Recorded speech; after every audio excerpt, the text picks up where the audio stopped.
When reading, we are expected to use different reading strategies and skills to understand the text. These are some reading skills that you might use, but how and when you will be using. Well, first of all, it is important to understand that what skills or strategies you will be using depends on the purpose of your reading. So you may ask yourself, why am I reading this text? What tasks or questions are given? We have selected the text that is called The Importance of New Teachers. So the same text will be used to analyze each skill and provide some examples how the skills can be used when reading the text.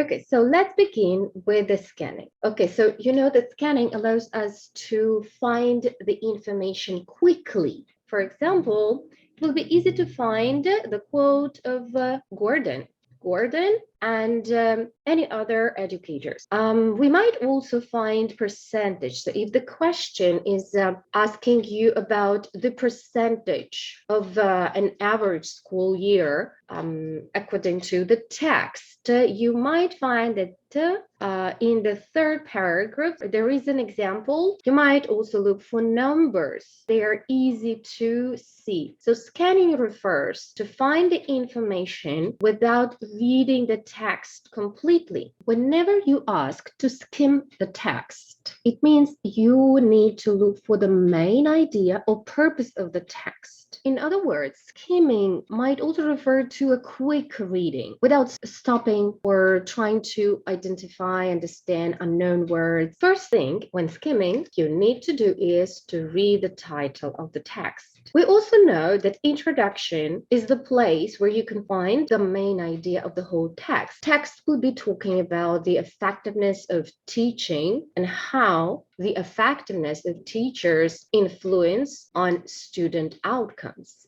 If the message is still not clear, you must quickly read the text, and you might identify that most of the paragraphs actually have those words: effective teaching, more effective, teachers' effectiveness. These words are repeated a lot. So the text is talking about effectiveness of teachers.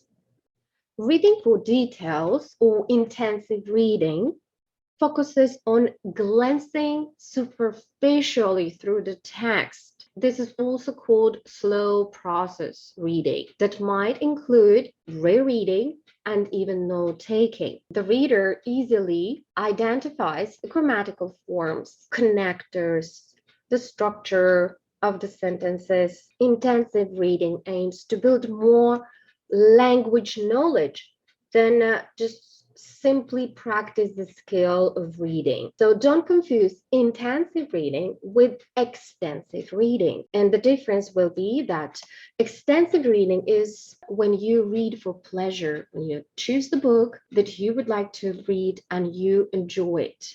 Our next skill is reading for main ideas. Most of you know already that the text has a specific structure, which is introduction, body paragraphs, and conclusion. So main ideas of the text usually should be introduced in the thesis of the introduction. When we talk about paragraphs that are part of the body, so a structure of a paragraph is topic sentence, supported details, and concluding sentence.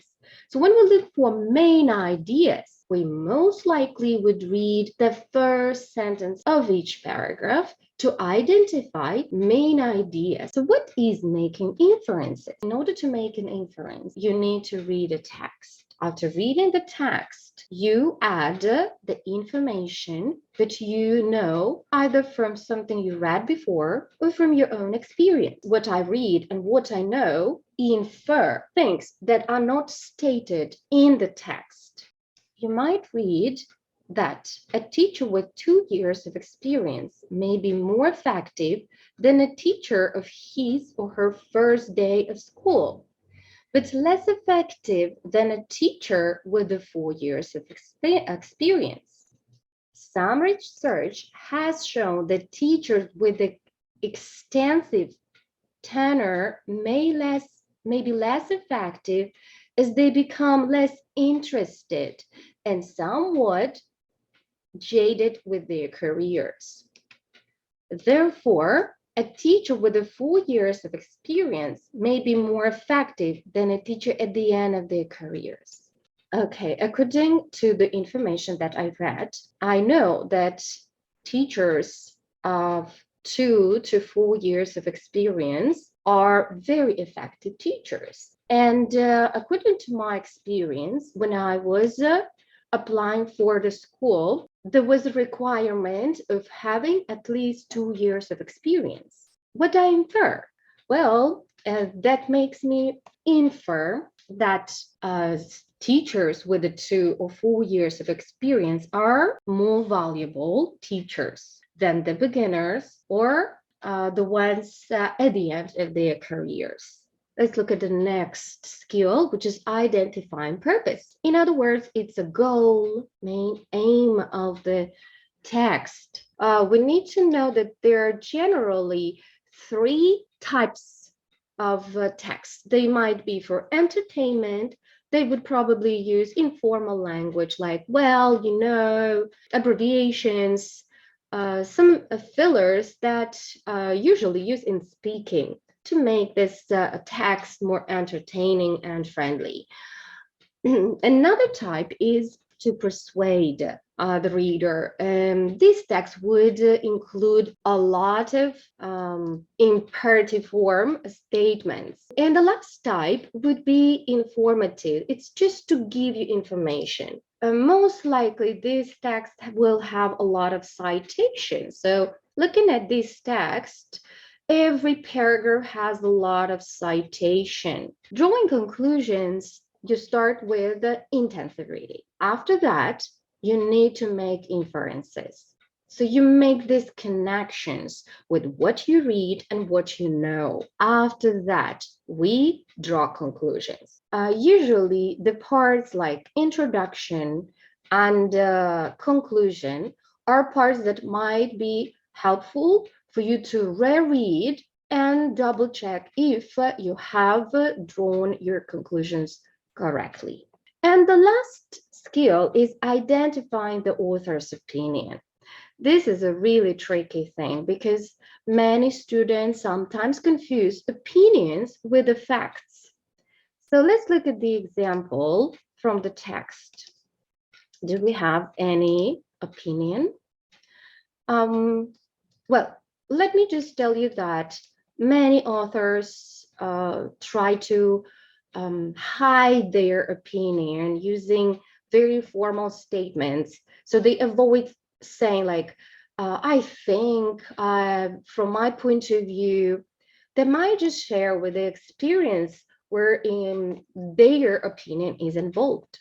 Let's look at the introduction. Introduction is actually as using a hook, very interesting hook, where the author is using his own experience. Usually, any opinion, any idea of the author in the academic writing, academic text is supported by evidence. So we can see that author is using a lot of evidence, a lot of sources to support his opinion. He uses examples also where his opinion is also noticeable. He says the teacher with 2 years of experience may be more effective.